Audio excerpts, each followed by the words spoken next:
Well, that didn't take long. Welcome aboard, everybody. Another live pop-up. Why not? More big news for all you Jets fans. Sauce Gardner, the highest paid cornerback in the history of the NFL. Did I hear that right, Boy Green? Oh, my goodness. By the way, today's broadcast brought to you by our friends at Crest Cadillac down on East Genesee Street in the city of Syracuse. Go see our friends at Crest Cadillac today. Boy Green, we were talking about it last night on the pop-up broadcast with Garrett Wilson. Boy, the Jets did not waste any time. And isn't it beautiful? And luckily, I just so happened of my 75 jerseys, and there had a Sauce Gardner one ready just in case for this particular scenario. So I was ready for the breaking news from a visual perspective.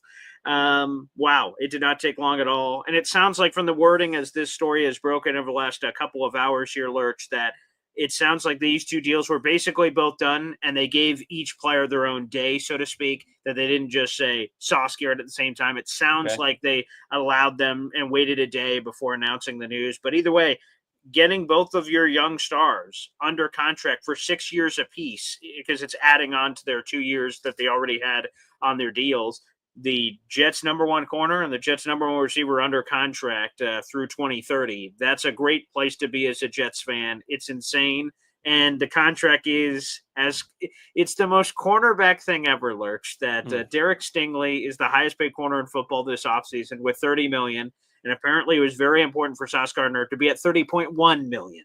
So the Jets made sure that they made him, quote unquote, officially the highest paid corner in NFL history. So Sauce got exactly what he was looking for. Yeah, I'm not surprised. Wow. I get that. I mean, sometimes you give each person their day. Sure. We know from covering Syracuse sports, right?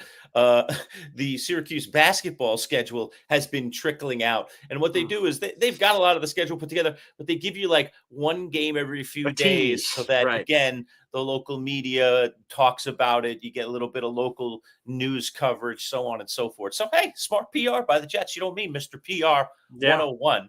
By the way, if I had a green and white fedora, I would have thrown that on. I mean, some people say this very bright yellow can be a green. Is it yellow or green? You know me, I'm colorblind, Boy Green, but this is yellow to me. But is it like a greenish yellow? It's like a neon yellow. It's a vibrant yellow. Okay, so, all right. Yeah. Neon yellow. Yeah. That's what I would go. And I'll be honest, when you first popped on camera before the show started, we made sure everything was right.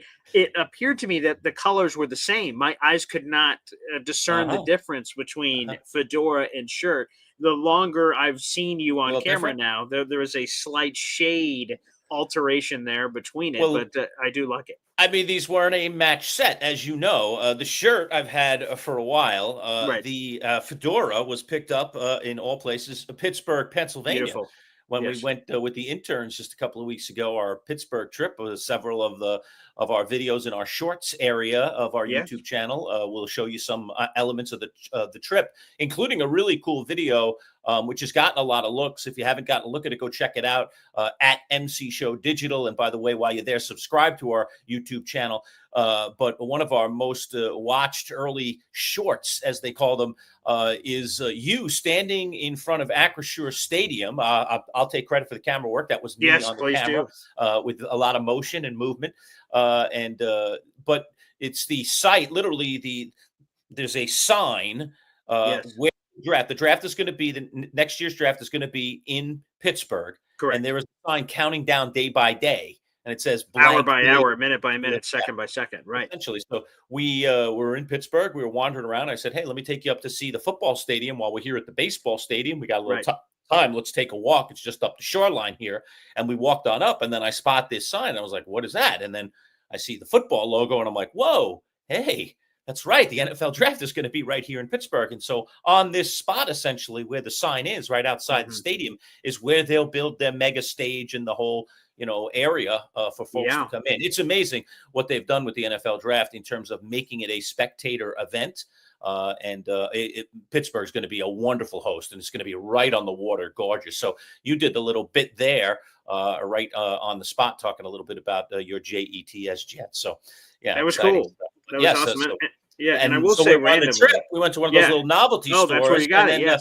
We were just looking at knickknacks and silly things, and then I don't know. I just I like hats sometimes, so I throw on hats and I saw some interesting cowboy hats and some different things. And I was like, yeah, I've always wanted to have a fedora. So I threw on this yellow and black fedora, which was very inexpensive, by the way.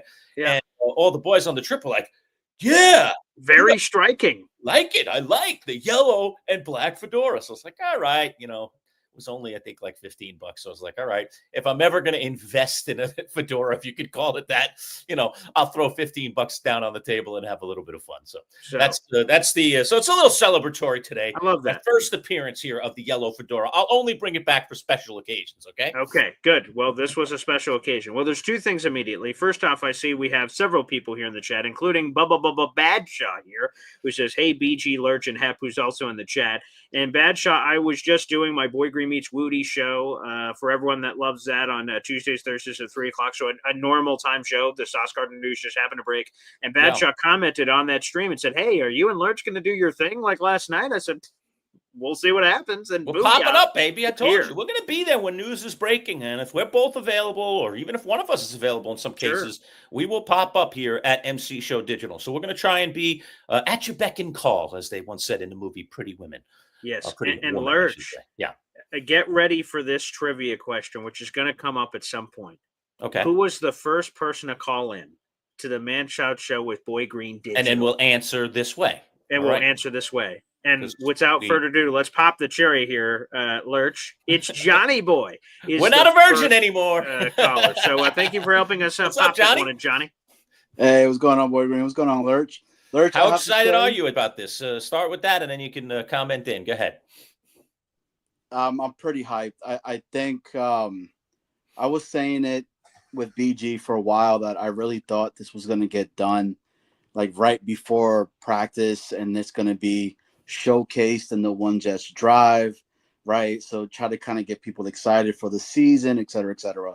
And it's falling into place, right? So rookies start on Friday. Wouldn't be surprised if they drop something on like Thursday or, talking about this. I mean, I'm glad that they got this done because it is showing when they were talking about it being a culture building organization right now that they are trying to finally do something that has not been done in a long time, and they're sticking to their guns. So for myself as a diehard Jet fan, I mean, we're in July and we've been talking all summer Jets. They deserve it first and foremost. Sauce is a top corner. Garrett Wilson is a top wide receiver that has had the bottom of the barrel in quarterbacks play. And he still has done what he's been able to do as a player. If anything, that shows me that the caliber of an individual that not only Sauce, but Garrett Wilson as well, they could have talked so much trash about this organization and none of us would have been like, that's like, you shouldn't do that. Or they had every right to, and they never did. They tried to get Sauce. I think I forgot who it was, but it was one of the guys from Pittsburgh. Was like, hey, why don't you come on over, become a Steeler? Oh, yeah, right. And then Wilson, another guy that never talked crap about the organization itself. I'm excited, man. This is a good time for us Jet fans to say because we normally never sign our own. It's always they end up going somewhere else and they flourish over there. And then we're over here like, oh, look who we got. We got Joe someone Schmo. else's trash. Right. So it's I'm hyped, man. Like it needed to be done. Yes. So I wanted to come up here because I wanted to ask you guys a couple of questions. I've been so slammed with work, so I really haven't been able to really jump in. First off, Lerch, you remind me of Dick Tracy. I'm going to put that out there. Dick Tracy look today. Okay? Don't worry. It'll only be fedora today, only for special occasions. But, so Sauce is done. Garrett is done. We're essentially not paying them until 2027 with the extensions. Is that what I'm understanding correctly? So technically speaking, their extensions kick in 2027 because they still have 2 years left on their deal. Now, how exactly is it structured, front-loaded, back-loaded, things of that nature? The numbers have not come up fast enough on Garrett yesterday or Sauce today. So TBD. We'll see if they, because the Jets were hovering in the top 12 in cap space. Did they take advantage of that and front-load some of these deals and take advantage of the money they have now? Did they say, hey, we still want to keep that pocket of money available for a Jadeveon Clowney or another move to make? So that those details are not set in stone yet, but it does appear that these extensions are added on to the deal. So they are, quote unquote, under contract for the next 6 years. How or where the money is exactly structured, that part has not come out yet. So the reason I'm asking this is because I feel like there's going to be players that are beloved Jets that are going to get cut. Not right now, but I'm saying with the after the season. Sure. The individual that I feel like is one of them is potentially Quincy, because I feel like the Jets already got his replacement. I believe Sherwood is the true leader of the linebacking core now. Okay. He showed that. You got the kid from Miami that if you look at the height, you look at the speed, you look at Francisco all of that. Mauigoa, for those who do not know. Right. He's the same. But then the other player, right, is Malachi Moore, where same height as Quincy. 30 pounds difference in weight. You think he converts to linebacker? They've done it with Sherwood, right? Sure, but that was a previous regime. But okay. I still you see what I'm saying. So maybe is that because we have so many? There's just options that are there that I don't think we've ever had that could potentially be. Now, I don't want the Moore position to happen.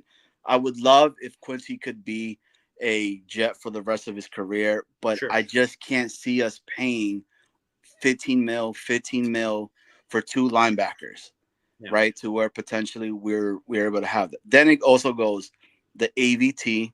Simpson's going to be due. We have JJ coming up as well.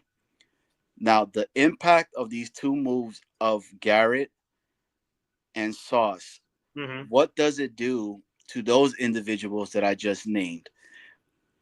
Does it impact it at all? And it's like we do it now, right? Because AVT maybe be the one that gets there. Is it Simpson? I'm somebody that believes in building in the trenches. Keep that wall. Let the guys mold together and let success for the rest of the years to come with this organization. But I wanted to get your guys' thoughts. I know I just threw a whole bunch of stuff off of you as the first person to call, so I apologize. But we talked about this a little last night, Johnny Boy, about who's going to be next. The thought was Sauce is going to be next, and look at how quickly it happened. And I'm like you. You're preaching to the choir here when you say, let's get the trenches shored up. And again, I'll reiterate what I said last night, and that is, I think the Jets are being very smart here. I understand this is big money, and this, as you say, might result in some other maneuvers here by the Jets.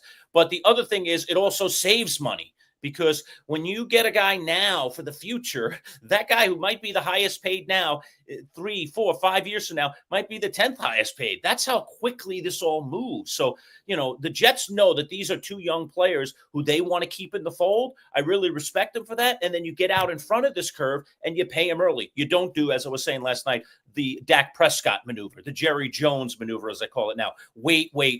And now you're going to pay Micah Parsons crazy money. They've already paid Dak crazy money.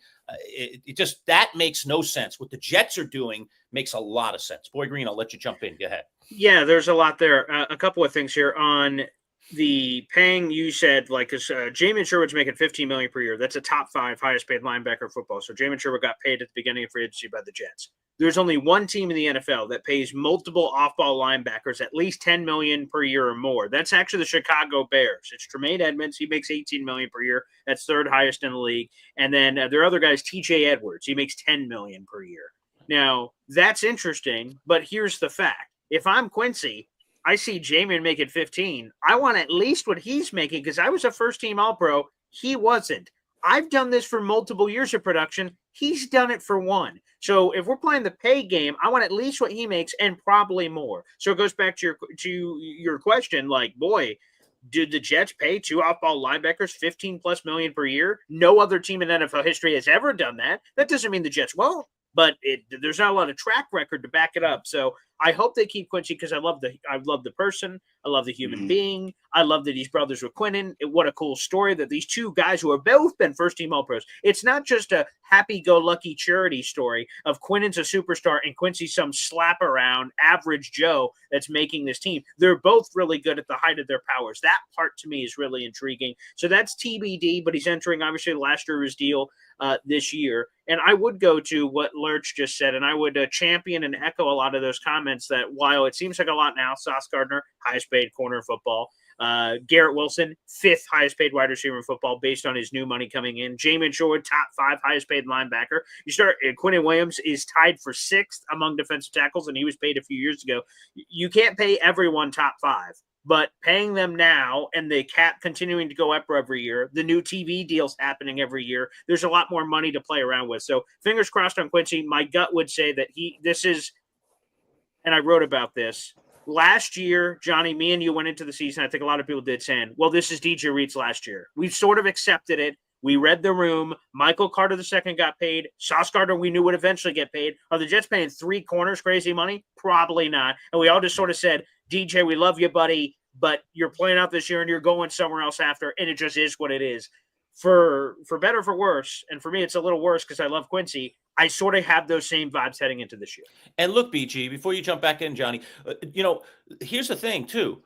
So the Jets are locking these guys down through the future. Every other team is dealing with the same stuff, okay? Every other team is dealing with the same cap, same situation. And the Jets don't have the one thing that's tying a lot of the good teams down, and that's the big-time quarterback contract, which is the biggest of them all. So why not play in the sandbox now while you can and get guys locked down into the future so that when you find your quarterback, that whole package just comes together. So again, I think it's smart maneuvering. What do you mean? Well, I know. You think you got your quarterback now. We'll see. We'll see. Well, maybe you do. And if you do have your quarterback, well, you got a guy at least for 2 years on the cheap. That's not bad. There you go. And that's what I mean. So like with the Quincy part of it, like let's just say hypothetically the season goes to crap. Right. And we're here talking already in October about next year. At that point, right, there might be some team that is potentially before. When is the trade deadline normally? November? They've pushed it. They've pushed it a week. But, yeah, it's normally around November. So I hate saying Quincy because I really feel like if we don't pay Quincy or some point, I think there's going to be a upset Quinnen because that's his brother, right? Yeah. I mean, seeing last night Cal do what he did with his father and what he did with his brother catching on the home run derby was awesome, first and foremost, right? Yeah. Seeing 2 players professionally play ball at a really high level and they're doing really great is amazing as well, right? Who would not want to play with their other sibling there? My last question, and I'll end it on this and everything. First and foremost, I like both of you guys together. It's awesome. Hey. The dynamic is great. I'm here working, and I just have you guys in the background. So kudos to you guys. Lerch, you said we kind of yesterday talked about the home run derby. Type in the last time the home run derby was in Atlanta, and look at all the players that were playing. It's insane that there were some real no names that were there yesterday, which sucked. No question. It is flipping like the NBA slam dunk has completely gone off the rails. It's heading in the wrong direction. It was nice to have, the guy who's leading the league in home runs win it, though. I mean, at least, that's a legit guy. Sure. But I agree. There's just too many no names in there. I don't disagree with you at all. But the last thing in regards to Garrett and then now with Sauce, they got paid. Are there going to be high expectations now for Sauce? So Sauce not catching an interception. Are we going to let that slide? For myself, as long as the receiver's not getting the ball and he's locking it down on that side, I'm good with that because that's what he's supposed to do. Garrett Wilson, let's just say Garrett Wilson gets you 900 yards after he gets paid. Are we up about that? So I just wanted to ask you guys, do you think that they're going to put higher expectations now on the individual since they got paid? And the last thing, question, same thing. Is there more pressure on Tanner or Wilkes? Interesting. As All right. coordinators. I appreciate you guys. Keep killing me. Thanks, Johnny. Yeah. Thank you, Johnny. And let it go. Look, Boy Green, I'll take part one. And part one is, yes, of course. When you pay guys, expectations have to rise. And those players have to understand that, when you get paid buco bucks, this guy's the number one cornerback now in the NFL. Absolutely. He needs to deliver. He needs to perform. And fans have every right to express their displeasure when a player is not playing up to their salary. So I'll take that one and say that's definitive to me. I don't know if you agree with me. I'll let you handle part two. Yeah, I'll just say real quick on part one, Lerch, are you a superhero movie guy? Have you ever watched Spider-Man before? Yes, of course. Yeah. Yeah. Okay. So, Uncle Ben said, with great power comes great responsibility. Yes, I liked Uncle Ben. And unfortunately got shot. So, we didn't hear anything else after that. Spoiler alert. And what he would have said if he didn't get shot was he would have also said, with more money comes, more responsibility. That would have been the next line, but he got shot. So we don't know what that line would have been. And it's just simple as that, Lerch. As when you're Sauce Gardner, you're the highest paid corner in the league. Yeah. I'm expecting you to make highest corner in the league plays, interceptions, forced fumbles, making plays, disrupting, and things of that nature, which takes us to the part two of Johnny Boy's question before we get back to the phone lines. And Johnny Boy said, and the people he's referencing for the non-Jet fans in the room is Tanner Engstrand, the Jets offense coordinator, and Steve Wilkes, their defensive coordinator. Who's the pressure more on now to unlock these highest paid players all over the place? To me, it's 100% Tanner Engstrand, because he has to get Garrett Wilson the ball. It's his job to orchestrate and manufacture touches for Garrett Wilson. For Steve Wilkes, he could be the greatest defensive coordinator of all time. If the other team says, oh, Sauce is over there, yeah, I'm going to throw it to that Brandon Stevens guy on the other side. There's nothing Steve Wilkes can do. So Sauce Gardner has to be himself. And boy, that's the tough part about playing cornerback, is you could do everything right, and then they throw it to the other side, and it doesn't matter. Yeah. So it's a difficult challenge. People can get lulled to sleep. You can have a lot of great plays in a row, and then they finally look at your way and you're like, but the last 5 plays, that was awesome. No one knows. So you always just have to keep, kind of hitting the hammer on the rock there of making it together. So great questions, great stuff. And again, for the future pub night, Johnny Boy, the first ever caller on the Manchild Show Johnny. with Boy Green Made Digital. History. Let's give a shout out to the 200 people in the room watching live on my YouTube channel, the Manchild Show Boy Green Digital, and on Twitter. We appreciate that. Thank you, everybody, for continuing to chime in. Like the video, hit subscribe. That is a free way to do it. Let's go back to the phone lines, because everyone knows who was the first caller. But the real trivia is, who was the second caller? Who was the guy after the guy? The runner-up. That's always important, yes. And it's the legend, Hep, joining us here on the show. What's up, Hep? Hey, Paul. Hey, Lerch. You rang.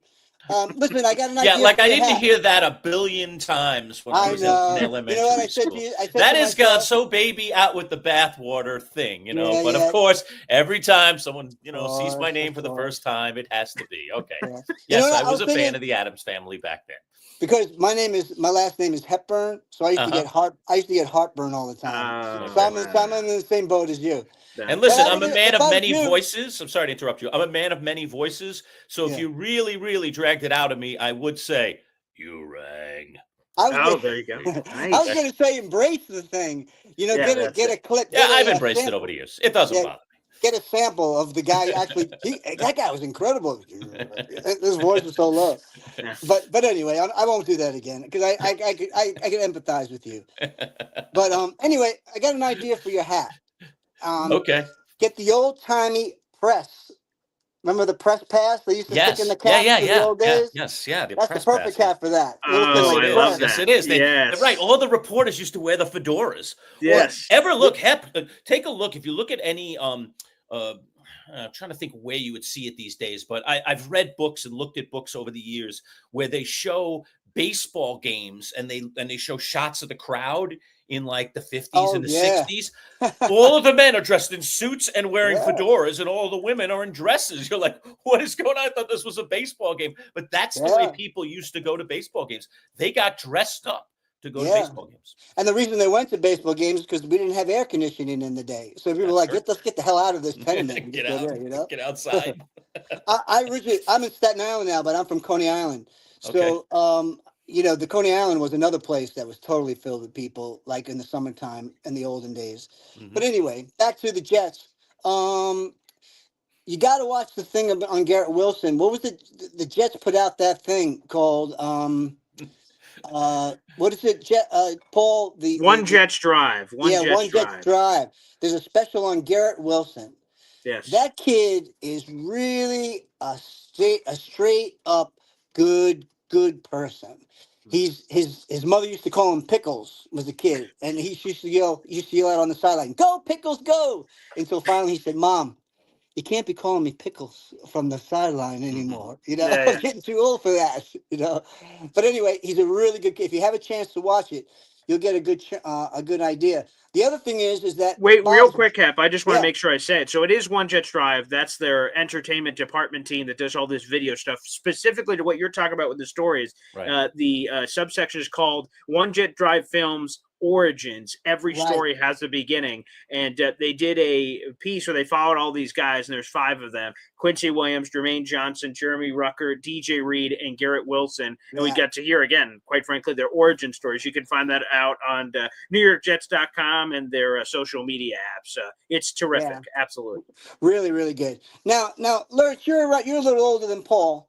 You remember the old NFL film days, right? A couple of years, yes. You remember remember the old NFL days. Yes, I remember the old NFL days. The old NFL black and film. White. The NFL films days. Yes, sure. Steve Sable, Head Sable, yes. Oh, that was great stuff. Dun, dun, dun, dun, dun, dun, dun. Each team had its own soundtrack and stuff. John Facenda, from the frozen tundra. The autumn wind. Yes, the autumn wind blowing here. Yes, I remember. I love that stuff. That stuff was epic for me. It was when we get to football season again, and more people will learn this as they sort of make the transition over from radio to digital, is every Friday we do our NFL picks, and we have the old school NFL films music playing while we're going through. We're picking all the games against the spread, so it'll be cool as these worlds sort of have this collision of doing some of the stuff that we did on the radio show over here. That's going to be a lot of fun. Yeah, we'll bring some bits over, only the good stuff, and we'll create some new stuff. Awesome. Now, as far as your Giants are concerned, I have to give you your props. Okay. I have to give you a props for not letting the Patriots become an undefeated Super Bowl champion. Thank you for that. Twice we took them down. Twice we stopped Tom Brady from getting a ring, despite all the ones that he did acquire. Yes. The Jets owe you for that one. And the other thing is that I really appreciated, even though I've always been a Jet fan, I appreciated the work of Lawrence Taylor. Oh, LT, baby. Watching that man run, he changed the NFL. You know what I mean? He's probably would you say Lawrence Taylor is one of the top 10 players in the history of the NFL? Boy, that is big. Ooh, you are really. I'll say, let me start here, and I'll work my way to that. Okay. I'll start here. I really don't even think it's that close. I think he's the greatest all-time Giant. I don't think. Of course, really debate I agree with that. Yes. All right. Now, top 10 in the history of the NFL. I think one of the things that makes it difficult for me to just say yes, on that, because obviously I love Taylor. I'm a Giants fan. I mean, he's the greatest Giant. So, I mean, shouldn't I just say yes, right? But I'm just not that kind of person. Just fandom doesn't like, evaporate my mind to everything else that goes on. Sure. So the problem is the position, that he's a linebacker edge guy, essentially, because when you're thinking greatest players, you're going to think quarterbacks, I think. I mean, it's just going to be hard. They're going to be at the very top of that list, and there's going to be a whole bunch of them. And then who do you go to next? Is it somebody like Taylor? I suppose, Lerch, he'd be an all-time top 10 NFL player. Yeah, I'd like to make a list and then tell you if I could put him in there. But let's do the equation, right? Let me ask you this, question to a question. Is Lawrence Taylor one of the greatest defensive players of all time? Yes. Well, okay, that puts him at the top of that pile. Okay, but you just said it in your answer. One of the greatest, defensive players, but there's going to be all these other offensive players that we're going to put ahead. But the top 10 has to have equal representation. It doesn't. No, it does not, Boy Green. That's wrong. Why does it have to have representation? What are we, an equal opportunity list maker here? I mean, not necessarily. No. I'm not going to put someone in the top 10 of a sport just because, I need to include somebody from that group. That's not just going to I'm going to put the 10 best players. Have asked me a question about I'm going to put the 10 best guys. I'm not going to put, how many quarterbacks make the list? Since I've gotten to the quota of 5 quarterbacks, so how many let me quarterbacks not make the put a list? 6th, then I'll put Lawrence Taylor on there. I mean, how many quarterbacks make the list of your top 10 of all time? I think a lot. No. Over 5? Maybe. 4 or 5, maybe. That's it. And then you go to the rest. All right, let's build a little list, okay? Okay, here we go. Down this deep dark road. Before you build the list, the way I looked at it was players that have had such an impact that they've changed the game. Right. Can you tell the history of the game without including that? And that's good. I like lists where there's a little bit of qualification, where we can kind of shape the list a little bit. Because just to say the 10 greatest, you could go a lot of directions, right? Oh, yeah. Popularity. So 10 greatest players who changed the game. Okay. Now, I think I'm much more thinking about Lawrence Taylor. That's coming into my mind much more readily, okay, than it would if it's just an all-time top list of the greatest players.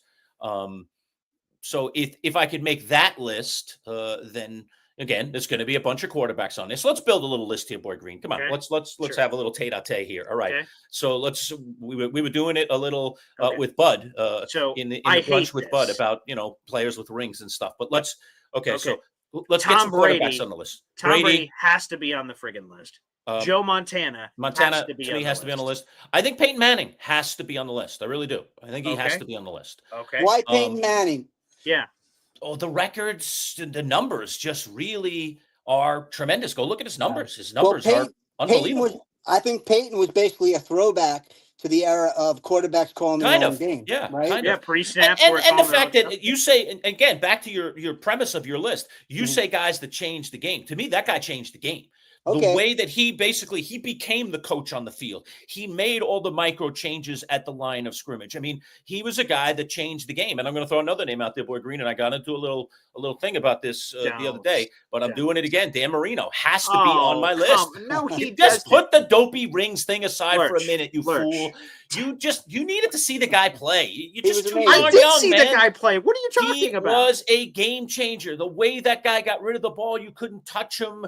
He set all kinds of records when records were not being broken at that position. That guy he's phenomenal. Marino was the Jet. He was a nightmare to face. Okay. He was a game changer. By Hep standards, Marino is absolutely on my list. Absolutely. If I was trying to put a top 10 list of athletes that made cameos in popular movies, Ace Ventura, Pet Detective, sure, Dan Marino would have made that list. And number 2, we just talked about the sort of premise setup. Can you tell the history of the game without mentioning the player? Yes, I can. He never won a Super Bowl. Very easy to not tell the story of the game without mentioning him once. So, Marino, no, you're out. Get out. Well, that's your list, but on my list, he's on it. He's 100% on it. On my list, Lawrence Taylor is on it. 1,000%. I think under Hep's premise, I think Taylor's going to make my top 10. I just twist your arm. I do think he was a game-changing player. I think that's a very accurate way to describe. What about people like Jim Brown? Of course. People like, Jim Brown has to be on the list. Yeah. Has to be on the list. That's what I'm saying. Like, so the quarterback position is going to be numero uno, and there's going to be a handful of them. All right, let's say 4 or 5. If I'm going to kowtow to Boy Green here a little bit and say, we'll only do a quota of 4 or 5, even though I might be able to put 7 or 8. Okay. All right. 4 or 5. Okay. So if we stop at 5, we're ready at 5. Okay. I'm going to look at the running back position. The running back position in the history of football, it isn't quite as important these days. These guys aren't getting paid, frankly, enough money, in my view, all right, for playing that position, which I think is one of the most rugged, difficult positions. But come on, we have game changing. We're talking about guys like Walter Payton, Jim Brown, Saquon Barkley. No, Saquon's not on my list right now. Not yet. Let him finish playing. Let's see what the numbers look like at the end of the career, and then we can talk about it. All right. No, I'm talking about guys that are accomplished and done. That just are. Again, we're going to find another 3, 4, and probably 5. Man, you're not going to put Barry Sanders on that list. We're going to find 5 running backs. This is where the danger is. You get the quarterbacks, you got the running backs, and then we start thinking about defensive players. I don't know. Even under Hep's guidance, I still think it's tough to get him in the top 10, but he'd probably just irk in there. Maybe I'd be willing to make a space for him, Boy Green, as you say. All right. So that I could get a defensive player on it. But let me ask you this question, Boy Green. It's just straight up question. Sure. If we're going to put him on this list, Yeah. Then I'm going to ask you a more difficult question. Is Lawrence Taylor the greatest defensive player in the history of the NFL? We just named him the greatest giant. Okay, we don't have any debate about that. We'll let the debate begin. Are you ready to say that Lawrence Taylor is the greatest defensive player ever to play football in the NFL? That's a tricky one. Top 5. It's not tricky at all. There's nothing wrong with being second. Darrelle Revis is number 1, but he's number 2. That's not bad. The 2 isn't bad. No. Oh gosh. Well, I guess LT doesn't have a plaque at the Roscoe Diner, right? Then there's people like Dick Butkus. Sure, right. Legends, right. Yeah, there's a few. There might be a few defensive players that might challenge LT for the all-time greatest, defensive player. He's up there. But then we get into perception, right? Disruptors, game changers, sacks, forced fumbles, the crazy numbers, perception, legacy, Super Bowl. Like, I don't know. There's a lot of. Here's a crazy name: O.J. Simpson. Over 2,000 yards in a 14-game season, and everybody knew he was running the ball. Yeah, it's true. If we're going to let Bad show, by the way, he's willing to go down that road. Okay, there you go. So you're not. He is. Okay, he is. Well, and this is the thing. This isn't the top 10 greatest guys. These are not the top 10 greatest guys I'd love my daughter to marry one day list, because we just put LT on there. So there's some additional extracurricular activities that may be included or not included. Yeah. Bad show. Also, I agree with you. Barry Sanders has to make that list. Walter Payton has to make that list. Emmitt Smith. You guys have he is the number 1 all-time leading rusher, and he has the championship too. Probably has to make that list. There is a legacy, and we haven't even talked about wide receivers yet in the history. Right? God, we haven't touched exactly, and we haven't even touched receivers. Like we haven't even touched certain things. Right. Boy Green, it's hard. It's a hard LT one. is phenomenal. Let's not besmirch LT's.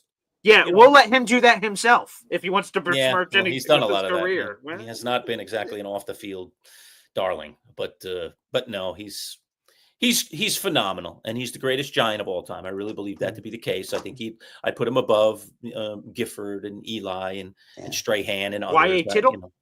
And Y.A. Tittle. Okay. Yeah. I think that's why Gastineau didn't get a lot of the love either. I think LT was eating up all the love in New York City at the time. And he had the championship. I think that is such a big piece that no one talks about anymore. When we're talking about this New York Sack Exchange, which is slightly off camera here, that autograph helmet up there, is the lack of overall winning by that faction affects their perception in NFL history. And quite frankly, I think Joe Kutko gets to the Pro Football Hall of Fame well before all the senior committee nonsense. If they won during his time there more. Yeah, if they won more. Super Bowl, they would have. Correct. Oh, sure. Obviously. Yeah, right. They're one of the famed factions we all talk about. And maybe multiple members would have gotten in, but now we're in a different era. All right. Hef, thank you. Guys. Good to see you, man. All right. Nice to see you in the Bill. flesh. We'll certainly have you back. All right. Yes, that's sure. He's number 2, but that ain't all that bad, Hey, that's true. Hey, that's what we said about Lawrence Taylor. Number two. Nothing wrong with that. Yeah. Let me go back to where we started this whole thing, because we're not going to be on all night tonight. But let me go back to ask you about the contract itself. So, all right. Sauce is the number 1, highest paid corner in football at the moment. Again, in another year, we'll be changing that statement. But okay, he's the highest paid corner in the NFL at that moment. Sure. How do you feel about the deal in terms of what the Jets have done here? How many years they've put onto the deal? Do you like this deal? Is it a fair deal, or do you think they overpaid? To me, the thing that surprised me, because Garrett gets signed first yesterday, I thought that both of these two would eventually get signed, but Sauce would be first. And because the path seems easier for Sauce, he's been a first-team All-Pro in 2 of his 3 years in the league. The data suggests that he is, if we're to, what is he going to be for the rest of his career? The All-Pro guy or the guy we just saw? 2 of the years, 66% of his career says he's going to be the All-Pro. So I lean towards the numbers of what he's been more often at the National Football League level. So Sauce being the highest paid corner in football seemed like a foregone conclusion, and he ends up being the highest paid corner. Now, the more time you sit on something, you start to overanalyze, and I'm like, is he going to be the highest paid corner by a lot, or is he just going to barely edge over the line? My initial thoughts were barely edge over the line, but as more time passed, I'm like, man, maybe he's really going to just reset the market. We see that every once in a while. Well, I mean, shoot, we just saw it with Derek Stingley.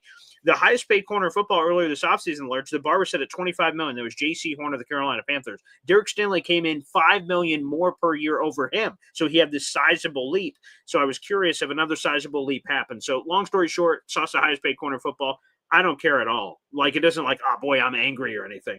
Sauce Gardner's been an amazing cornerback at the NFL level. Is he perfect? Absolutely not. We heard that earlier from Johnny Boy when talking about the interceptions. He needs to make more game-changing plays. He's had opportunities, and he has not finished those opportunities. He has to be a finisher, and that's what the Jets are expecting by giving him this crazy, historic deal. He needs to start making plays, and I don't know if he's ever going to be a 5+ interception guy on a year-to-year basis. That doesn't seem fair, but there's a level above what he is that he can reach, and I think Aaron Glenn believes he could get it out of him. So I've got no issues at all with him being the highest paid corner in NFL history. He's deserving of it. He's an A+ human from everything that we've seen. He wanted to be a Jet for life. He wants to be a part of the change. Not every player does. Some players are on terrible teams. They're like, I can't wait to get out of here and go to a real contender. Yeah. Sauce and Garrett, for that matter, are ready to build this thing from the ground up. And you got to love and rally around that as a fan. Yeah, very cool. All right, look, I wanted to get us on the air and talk about this a little bit because we got on the air last night with Garrett Wilson, and if other big news is breaking, we will do it. And I want to thank everybody for popping in here. Thank our friends from Crest Cadillac for sponsoring today's little mini broadcast, pop-up live, as I call it, a pop-up live. Final thoughts, if you have any, Boy Green, I'll give them to you. Hey, real quick, I want to give us a shout out from our friends over at Crest. Cadillac certified pre-owned vehicles, exclusively available in Central New York at your participating Cadillac dealer, Crest Cadillac. Each one must meet high standards and receives a 172-point inspection, along with a 1-year unlimited mile warranty after the original warranty expires. Come into Crest Cadillac in Syracuse today for exceptional offers on Cadillac certified pre-owned models. CrestCadillac.com. Thank you to Crest and really all of our sponsors for helping our transition here from radio to digital.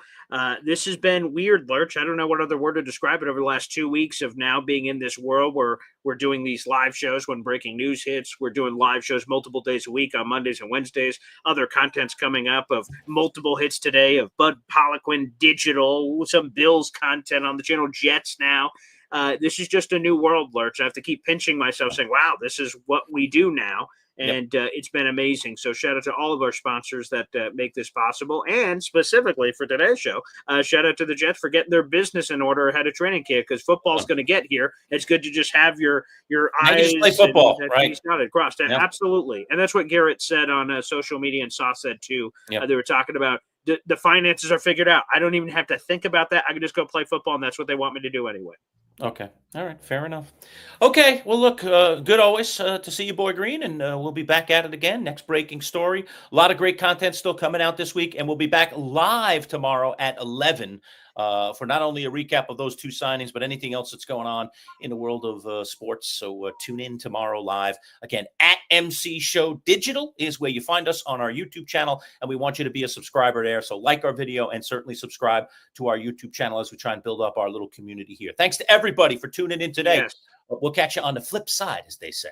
And one last nugget. I just see Badshaw saying that he enjoyed the show, and if he wasn't at work, he would have called in. Hey, Brandon, there will be more opportunities to call in. So thank you for everyone who did call in, but more opportunities to come. Thank you, everybody. Hey, and stop slacking off at work. Get back to work. Get back to work. There you go. Come on, Brandon. All right. It's on demand. You could get it later. That's true. That's a good point. All right. We'll see you guys tomorrow. Take care. Take it easy.